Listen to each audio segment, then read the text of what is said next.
Manusmriti versus భారత రాజ్యాంగం. ఈ వీడియోలో భారత రాజ్యాంగం మరియు మనుస్మృతి మహిళలకు ఇచ్చినటువంటి స్థానం ఏంటి అనేది చాలా స్పష్టంగా చూడబోతున్నాం. ఒక దేశం ఎంత అభివృద్ధి చెందిందో తెలియాలంటే ఆ దేశం స్త్రీలను ఎలా చూస్తుందో చూస్తే చాలు అంటారు. సమాజంలో సరిగ్గా సగభాగమైన స్త్రీల విషయంలో వారి స్వేచ్ఛ హక్కుల గురించి, వాళ్ళ గౌరవం గురించి మన రాజ్యాంగం, మనుస్మృతి ఏం చెప్పాయి? ఈరోజు ఈ రెండింటి మధ్య ఉన్న కొన్ని వేల సంవత్సరాల తేడాను చూద్దాం. రాజ్యాంగం. స్త్రీ ఒక స్వతంత్ర పౌరురాలు.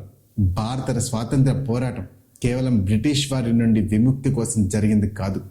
అది వేల ఏళ్లుగా పాతుకుపోయిన సామాజిక రుగ్మతల నుండి విముక్తి కోసం కూడా జరిగింది.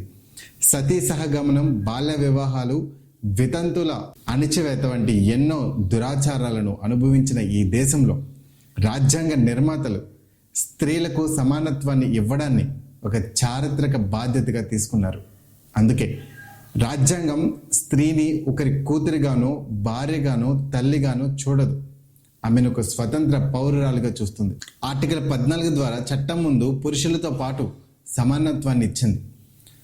ఆర్టికల్ 15(1)లో లింగం ఆధారంగా వివక్ష చూపడాన్ని స్పష్టంగా నిషేధించింది. అంతేకాదు, కేవలం సమానత్వం చెప్పి చేతులు దులుపుకోలేదు. చారిత్రకంగా అణచివేతకు గురైన స్త్రీల కోసం ప్రత్యేక చట్టాలు చేసే అధికారాన్ని ఆర్టికల్ 15(3) ప్రభుత్వాలకు ఇచ్చింది. ఈరోజు మనం చూస్తున్న మహిళా రిజర్వేషన్లు, గృహహింస చట్టాలు వంటివన్నీ కూడా ఈ ఆర్టికల్ ఇచ్చిన బలంతో వచ్చినవి. ఇప్పుడు మనుస్మృతి ప్రపంచంలోకి వద్దాం. ఇక్కడ స్త్రీ స్థానం రాజ్యాంగానికి పూర్తిగా వ్యతిరేకం. ఇక్కడ ఆమె స్వతంత్రరాలు కాదు, పరాధీనురాలు. అంటే ఎప్పుడూ ఒకరిపై ఆధారపడాల్సిన వ్యక్తి ఆమె.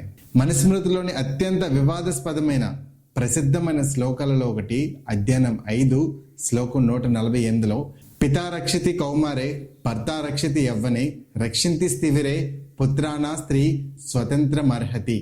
అంటే బాల్యంలో తండ్రి, యవ్వనంలో భర్త, వృద్ధాప్యంలో కొడుకులు స్త్రీని రక్షించాలి. స్త్రీ స్వతంత్రానికి అర్హులు కాదు.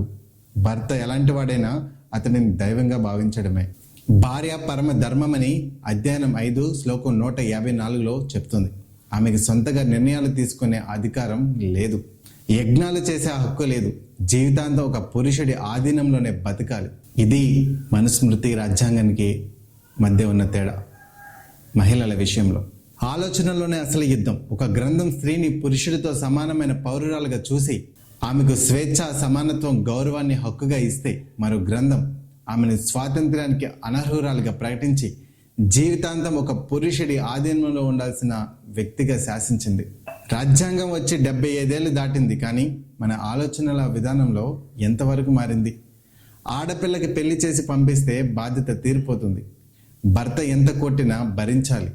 ఆమె నిర్ణయాలు తీసుకునేంత గొప్పది కాదు వంటి మాటలు మన ఇళ్లలో ఇంకా వినిపిస్తున్నాయంటే మన రాజ్యాంగాన్ని కాదు, మనుస్మృతిని అనుసరిస్తున్నామని అర్థం.